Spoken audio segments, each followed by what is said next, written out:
Oke, assalamualaikum warahmatullahi wabarakatuh. Perkenalkan, nama saya Al-Jufati Musyafa dari kelas Teknik Mesin F 2024. Kali ini saya akan menjelaskan tentang dari kelompok saya ya, rangkaian seri dan paralel. Mohon maaf.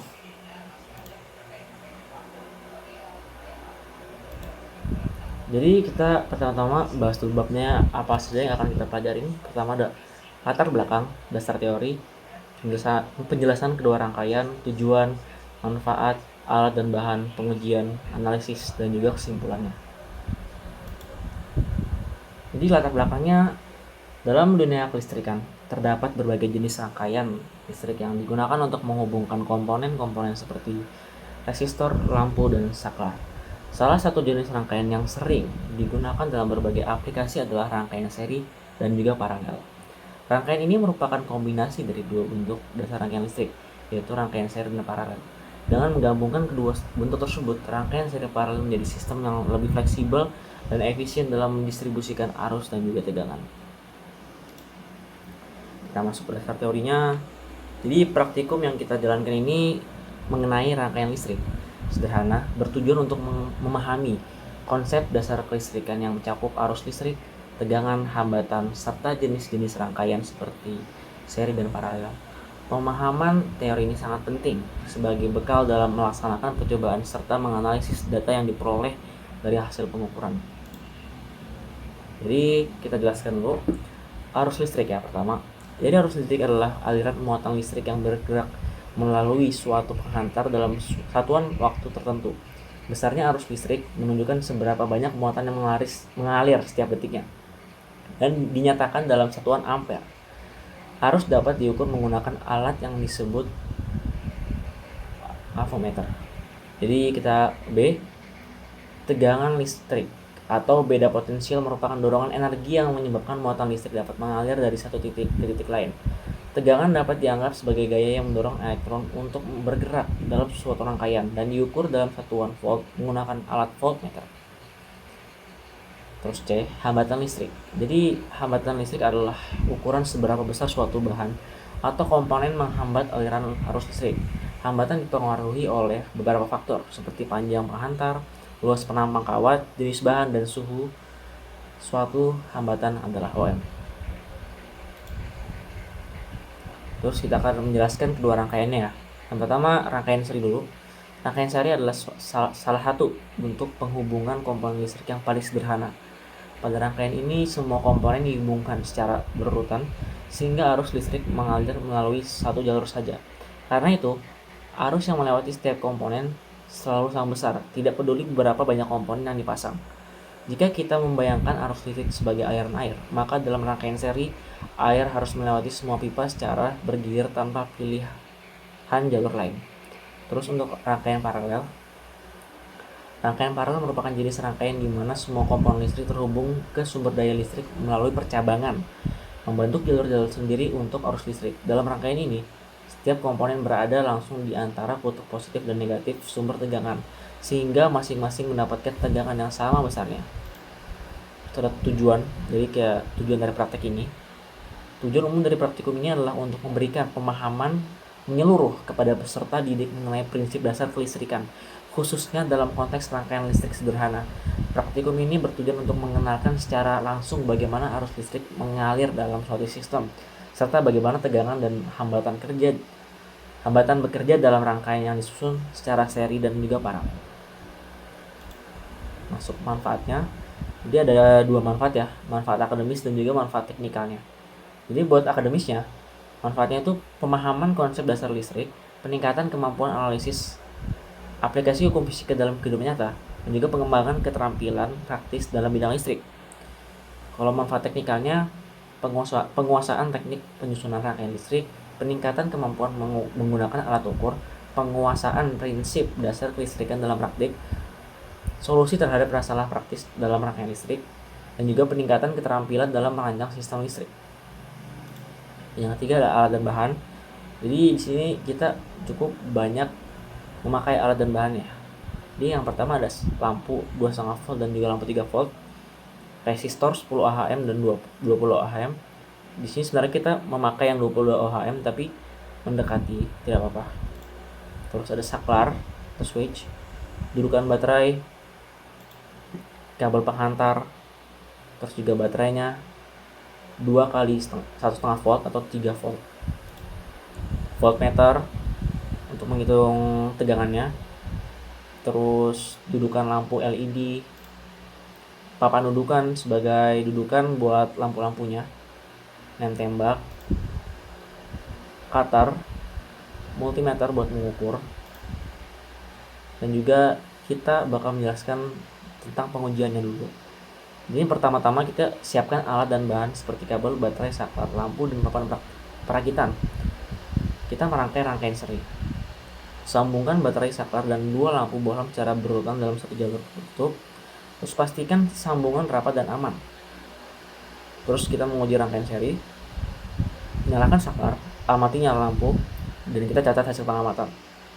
Terus kita merangkai rangkaian paralel, sambungan baterai ke 2 cabang paralel, masing-masing berisi satu lampu bohlam. Pasang saklar untuk mengatur aliran arus, menguji rangkaian paralel. Aktifkan saklar, amati nyala lampu pada tiap cabang, dan kita catat hasil pengamatan dan bandingkan dengan rangkaian serinya. Terus ini ada dokumentasi pada saat pengujian ini. Kita menggunakan yang tadi kayak box ini sebagai dudukan buat lampu-lampu ini buat pengujiannya. Dan juga ini analisisnya. Karena saya dapat 5 variabel, saya akan menjelaskan beberapanya. Yang pertama ya, di pada daya 4,5 volt dan 5 lampu paralel. Jadi untuk tegangan lampu totalnya itu adalah 12,5 volt. Terus untuk sumbernya atau baterainya itu ya 4,5 volt. Dan untuk tegangan kelebihannya itu kita tinggal kurangin menjadi minus 8 volt. Terus ini buat arusnya lampu ya, P per V 0,5 per 2,5 sama dengan 0,2 ampere. Terus R lampu P per I 2,5 per 0,2 sama dengan 12,5 ohm. Jadi total lampunya, R total lampunya adalah 12,5 ohm. Terus kita mencari tegangan aktualnya, keseluruhannya, V sumber per R total lampu 4,5 per 12,5 sama dengan 0,36 ampere. Jadi tegangan totalnya tinggal kita kalikan antara kanan ini 5 ya, 5 lampunya, dan kita kalikan saja sama tegangan aktual tadi 5 kali 0,36. Jadi total tegangannya semuanya adalah 1,8 ampere. Terus dari 1,8 ampere nih kita bisa menghitung dayanya, karena rumus daya adalah V dikali I. Kita langsung aja kali 4,5 dikali 1,8 sama dengan 8,1 watt. Dengan daya 8,1 watt, lampu akan terbakar atau putus dalam waktu yang sangat singkat. Terus ada yang kedua, daya pada 7 volt 2 seri. Karena 2 seri pasti kita tinggal tambah lampunya aja nih. Tegangan lampu total 2,5 tambah 2,5 jadi 5. Sumber 7 karena baterai 7 volt.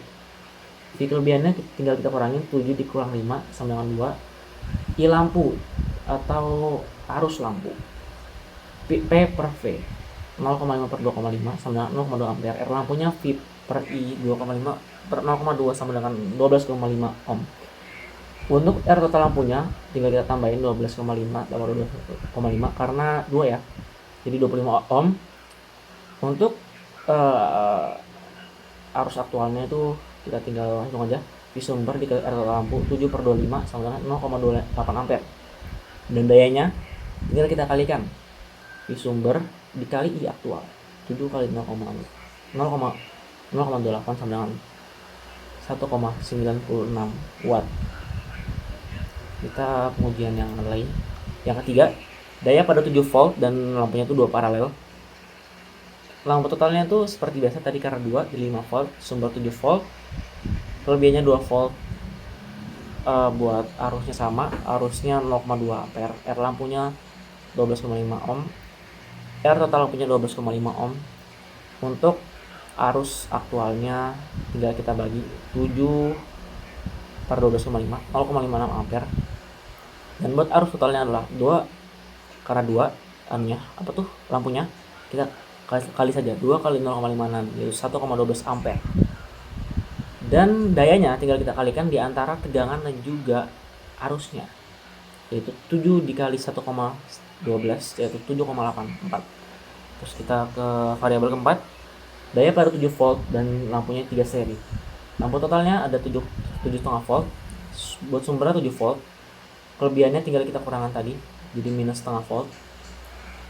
Untuk arus lampunya taper V 0,5 bagi 0,5 sama dengan 0,2 ampere. R lampu V per I 2,5 per 0,2 sama dengan 12,5 ohm.